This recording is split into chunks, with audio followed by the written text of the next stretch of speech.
Grabe ka seller, hindi ko in-expect na ganito kaganda yung binibenta mong cabinet.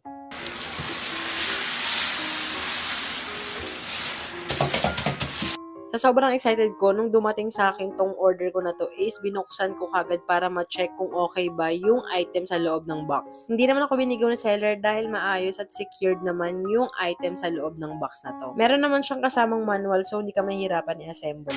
Totoo lang, akala ko nung una talaga mahihirapan ako i-assemble nito dahil wala nga akong tiyaga mag-assemble ng mga ganitong bagay-bagay. Pero nagulat na lang ako na parang mga less than 30 minutes na assemble ko din siya nang ako lang talaga mag-isa guys. Kita nyo naman guys, hindi na ako nag-check talaga ng manual dyan kasi sobrang dali lang talaga niyang i-assemble. Actually, matagal ko nang gustong bilhin yung cabinet na to. Kaso hesitant lang ako kasi baka mamaya masira or hindi talaga siya maganda sa personal. At saka ang mura kasi niya so akala ko talaga pag mura hindi maganda. Pero huy, nung dumating nagulat ako na ganito kaganda sa personal and then bagay siya sa bahay namin dahil for the aesthetic ang design ng mga gamit ko dito. At dahil mahilig ako mag-ikot ng mga gamit sa bahay is hindi na ako mahihirapan dahil may gulong na tong cabinet na to so pwede ko siya ilipat kung saan-saan ko gusto.